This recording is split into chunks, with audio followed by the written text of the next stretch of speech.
10 years after a tragic accident, a young woman finally finds the quiet stranger who once pulled her back from the edge of death.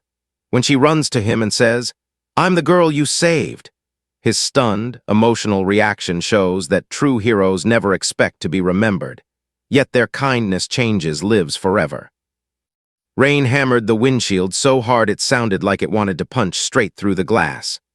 The wipers fought to keep up, smearing water and city light into long streaks of color as the car flew down the freeway, trapped between the dark and the sound of three people who loved each other, and at that moment couldn't stand each other at all. 14-year-old Maya sat in the back seat, arms crossed, headphones around her neck instead of over her ears.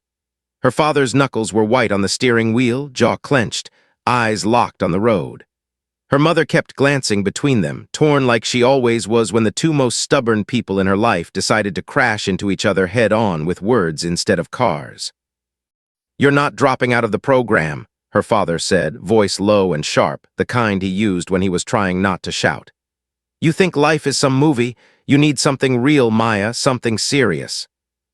"It is serious," Maya shot back, leaning forward between the seats so he had no choice but to hear her. "I love film, Dad. I want to tell stories.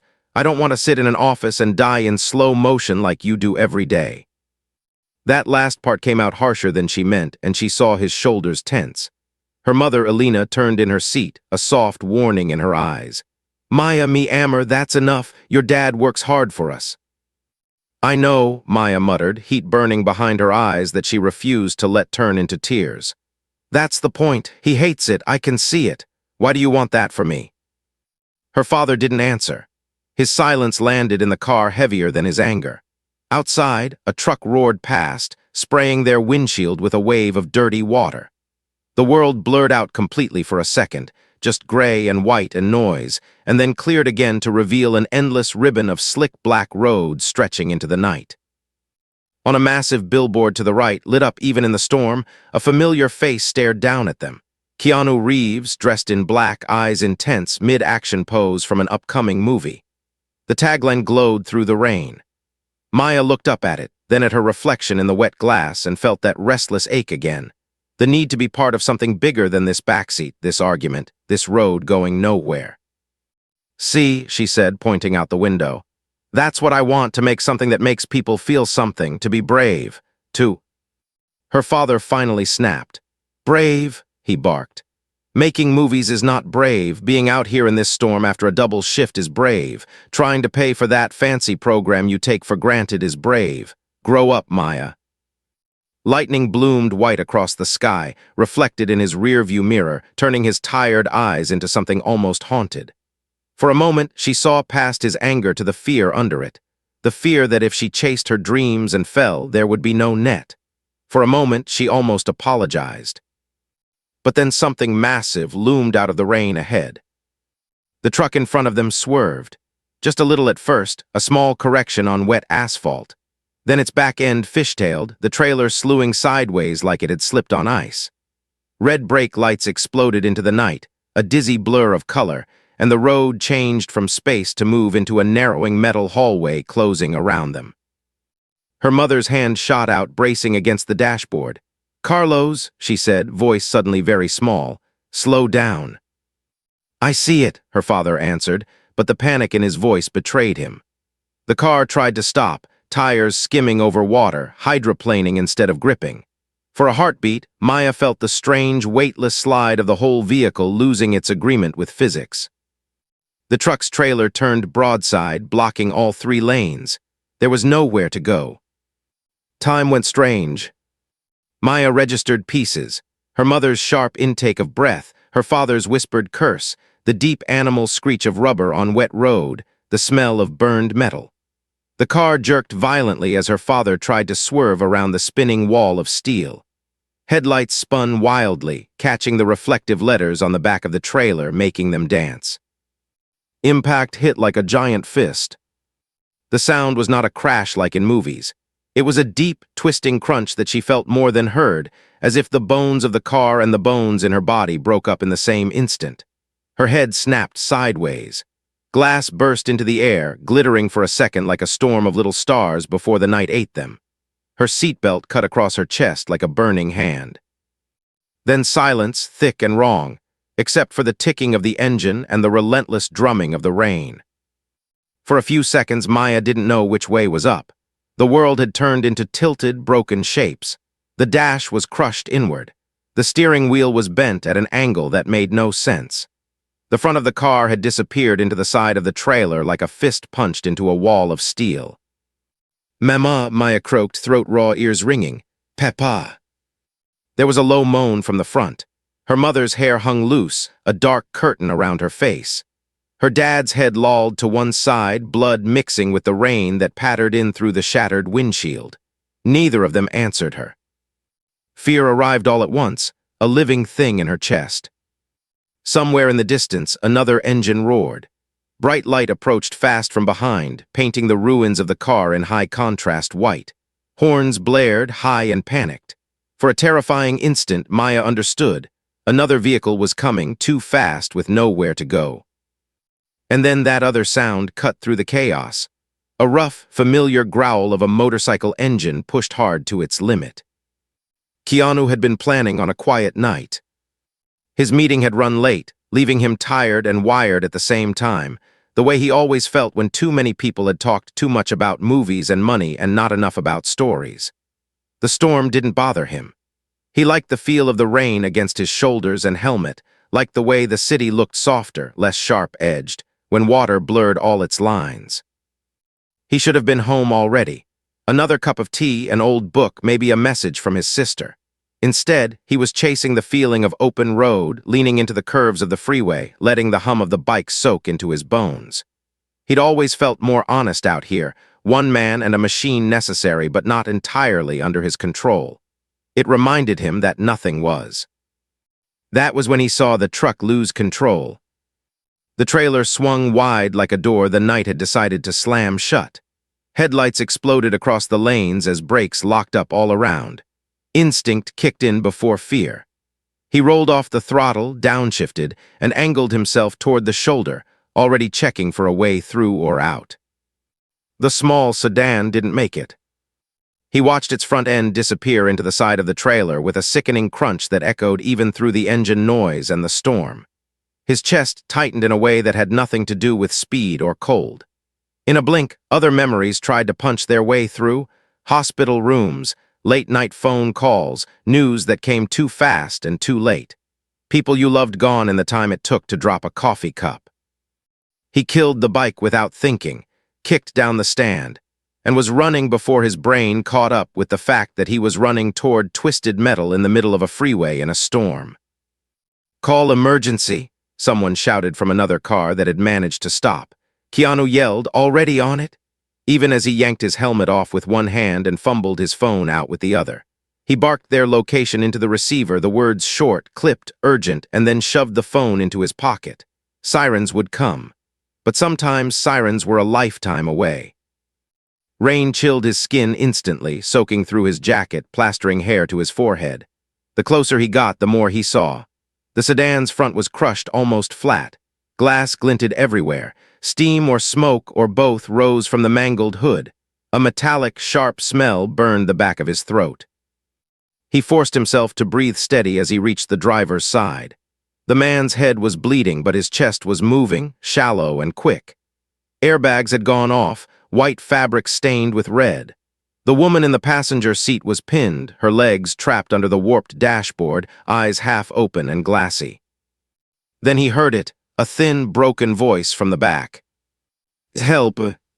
He circled the car fast, shoes skidding a little on the slick asphalt. The back door on the passenger side was bent but not completely crushed. He could see the outline of a girl, maybe 14, pressed sideways against the window, hair stuck to her face, eyes wide and unfocused.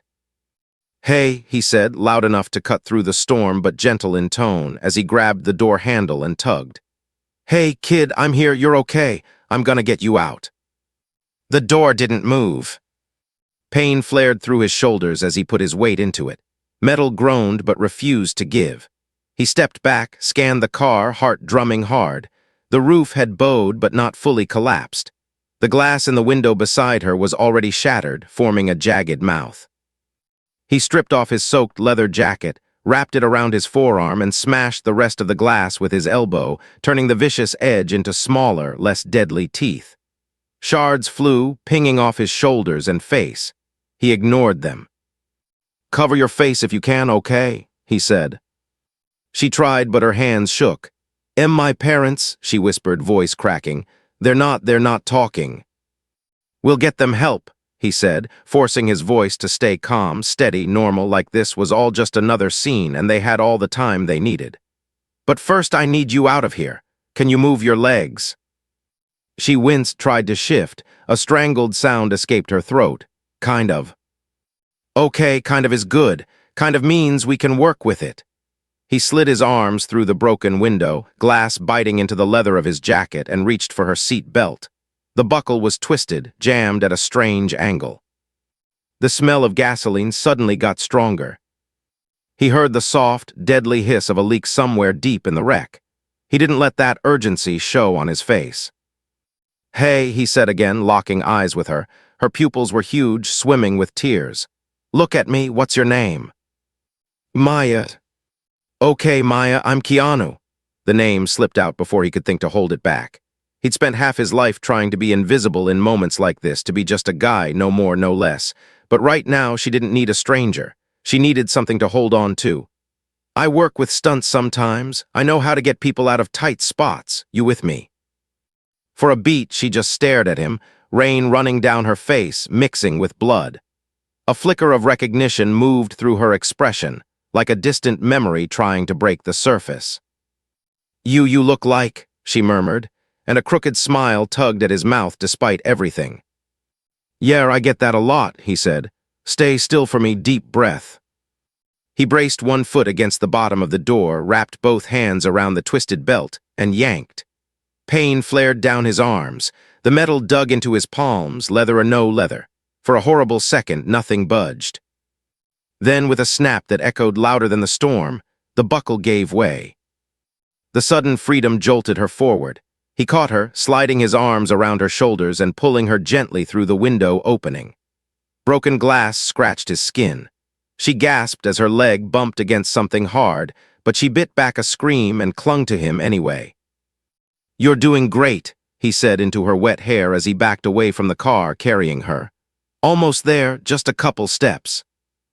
Every muscle in his back complained, but he kept his footing on the slick road. Another driver rushed up with an umbrella that did almost nothing against the sideways rain. Horns blared again in the distance as traffic ground to a stop behind the mess. He set Maya down on the shoulder as carefully as he could, using his jacket as a barrier between her and the cold, filthy ground. Her teeth chattered. Her breaths came fast and shallow, little puffs of white in the cold air. Don't leave," she whispered, grabbing at his sleeve with surprising strength. Her fingers dug into his arm. "Please, don't go." "I'm not going anywhere," he said. The truth was, every instinct in him screamed to run back to the front of the car, to check pulses, to fight twisted metal for another trapped body. But leaving her alone, even for a second, felt wrong. Sirens wailed in the distance now, closer than before. Red and blue lights smeared through the rain, bouncing off chrome and water and shattered glass. Maya blinked slowly, fighting to keep her eyes open. Her gaze finally managed to focus fully on his face, taking in his tired eyes, the wet hair plastered against his forehead, the small, almost apologetic half-smile he wore like armor. "Wait," she breathed. You really are Keanu Reeves." A few bystanders turned their heads at the name, startled, but he didn't look away from her. "In another life, maybe I'm the guy on the billboard," he said softly. "Tonight I'm just the guy who stopped, okay? That's all, that's enough." Her fingers tightened on his wrist. He felt how small her hand was around his. Thunder rolled overhead, long and low, as if the sky itself didn't know whether to calm down or get worse. "I was so mad at my dad," she whispered, the words slurring a little around the edges.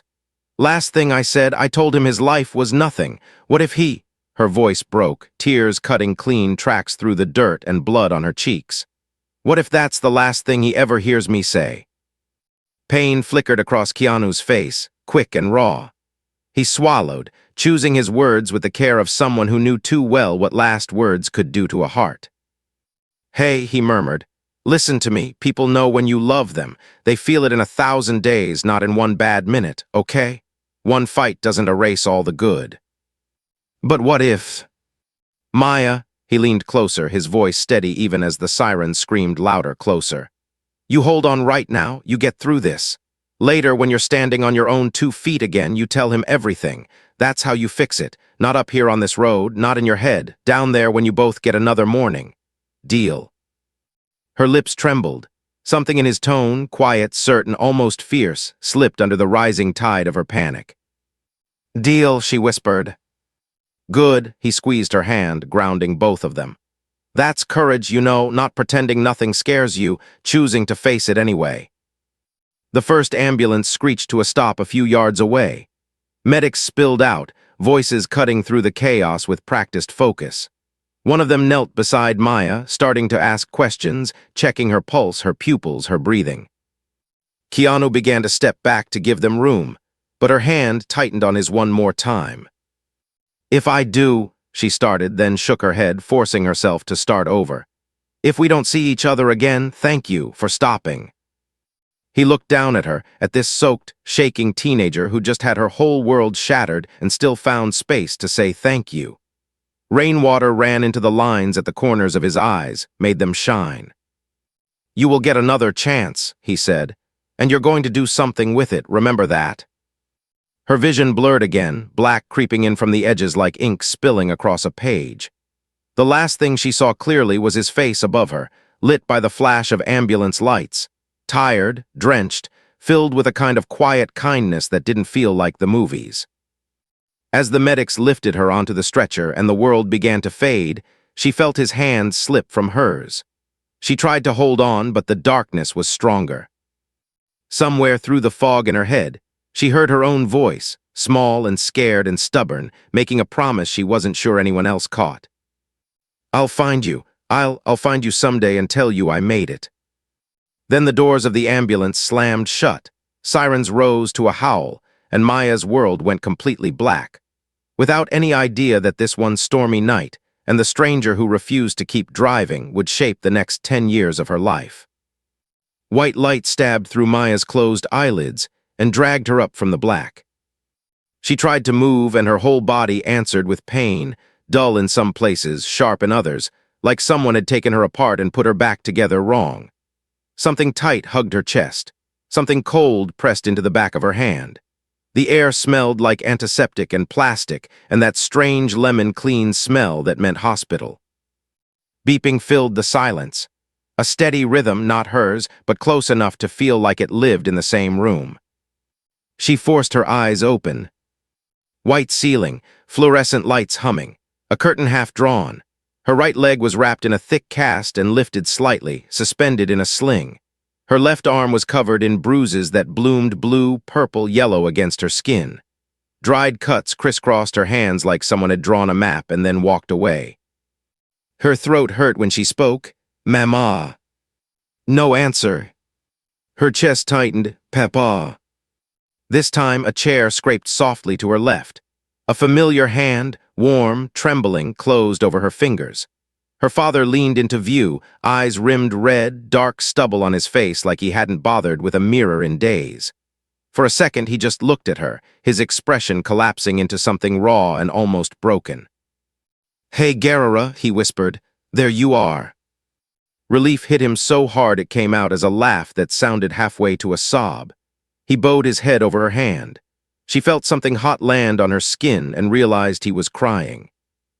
What happened?" she rasped, the words scraping past her dry throat. Flashes of memory flickered, the truck, the rain, the impact, the stranger's arms pulling her through glass. "The crash, I remember." Her father swallowed, lifted his head. His eyes were tired in a way that didn't come from one sleepless night. "There was an accident on the freeway, a truck jackknifed. We hit it." He paused. His jaw worked twice before sound came out again. "You've been asleep for 2 days, surgery on your leg, concussion, some broken ribs. The doctors, they didn't know if you'd wake up this soon." Her heart picked up speed. "Mama." The question hung between them like a drop of water that refused to fall. He didn't answer right away. His gaze drifted down to the blanket, then back up to her face, as if there were any way to soften what had to come next. "Your mom," his voice cracked. He cleared his throat and tried again.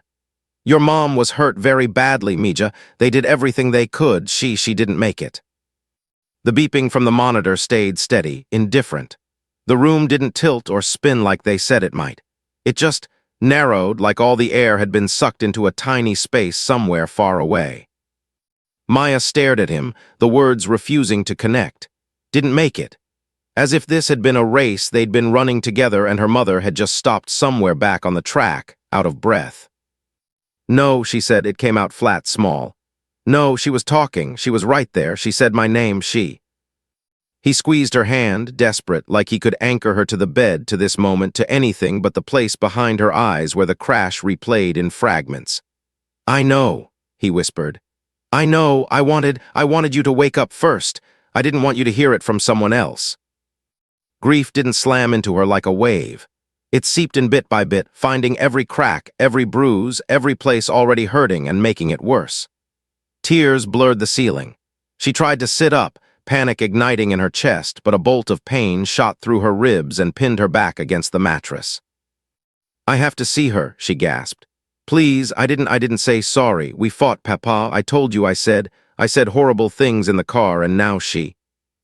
"She knew," he said fast, leaning over her, his own tears spilling over now. "Maya, listen to me. Your mother knew you loved her. She knew you were angry, not cruel. You hear me? She knew." "How?" she choked. "How could she?" "Because we raised you," he said, voice rough. "We know your heart better than your words on your worst day," and he stopped, breathing hard, trying to organize a flood of memories into a sentence.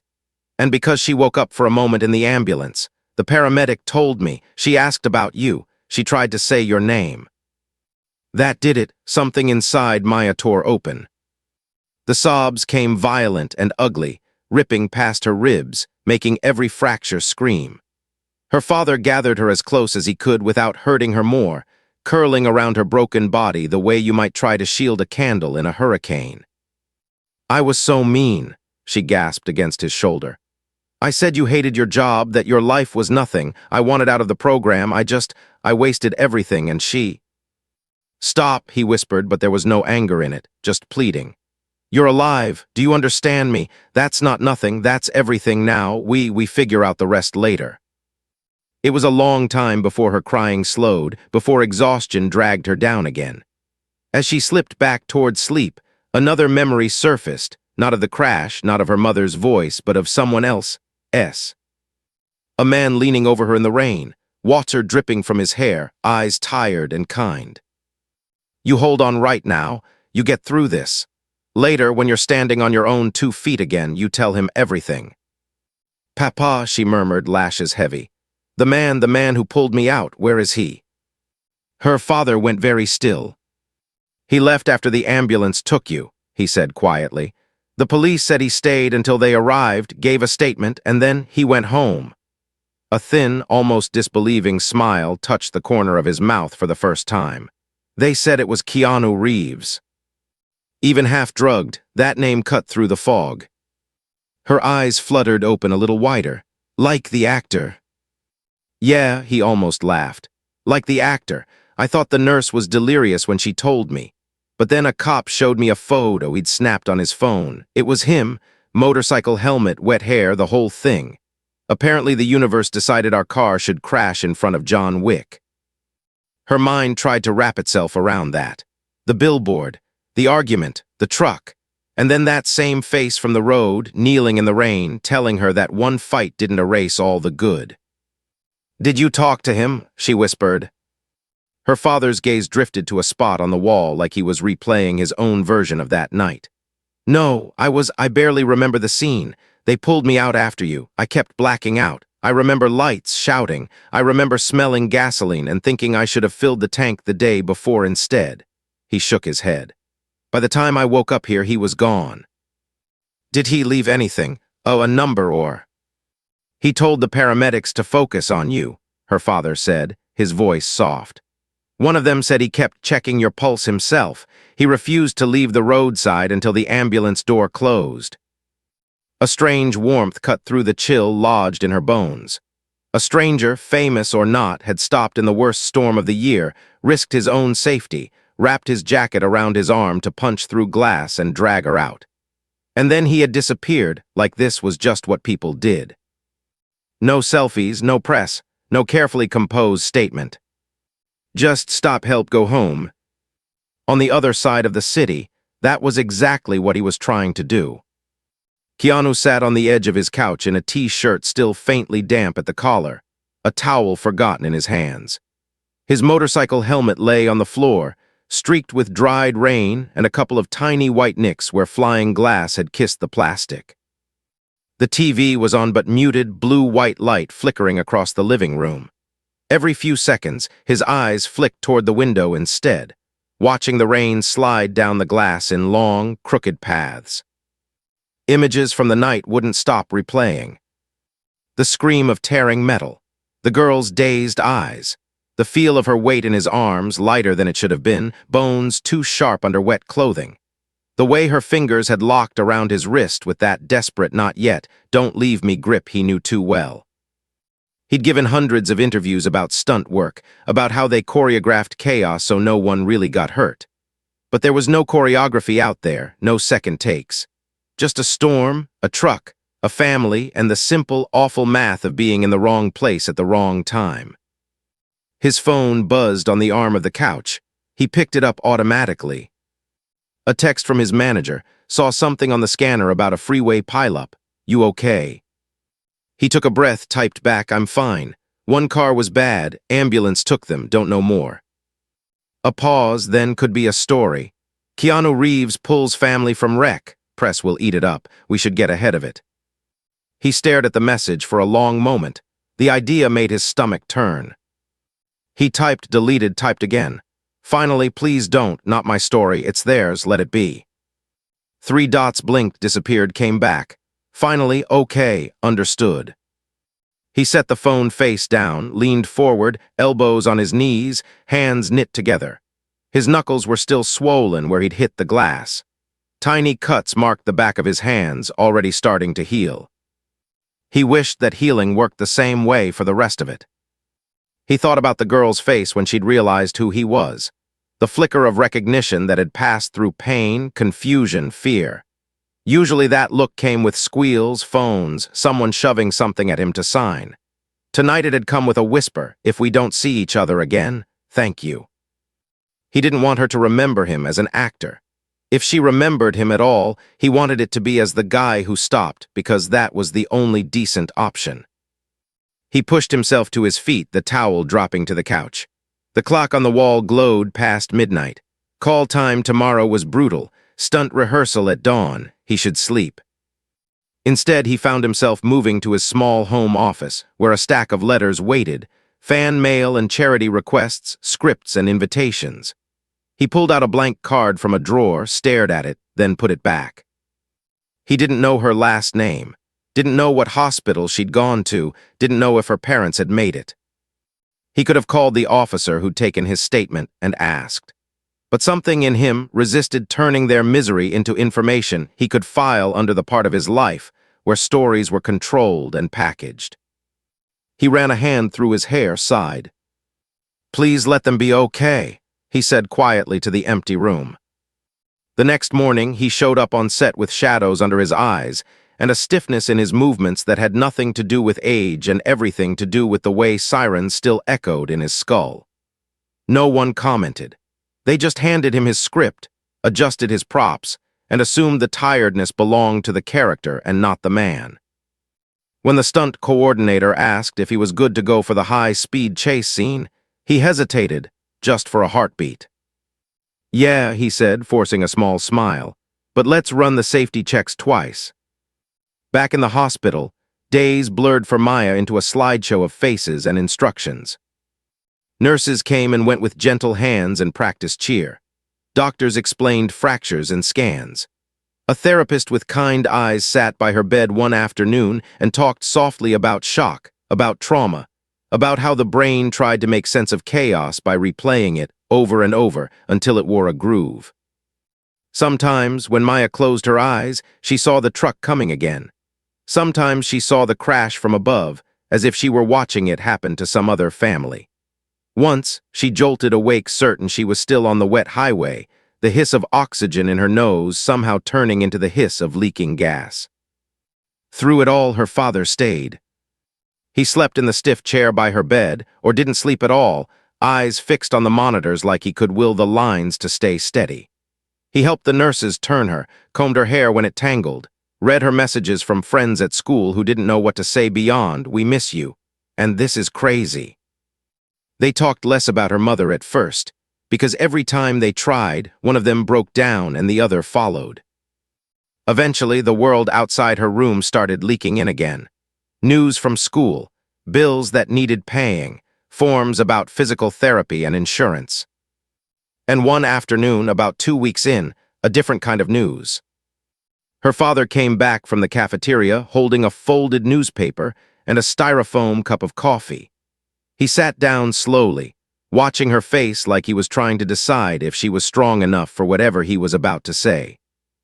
"What?" she asked, irritated by his carefulness. "Did the school send me more math homework? Because that would be the final insult." He snorted, a ghost of his old laugh. "No, nothing that evil."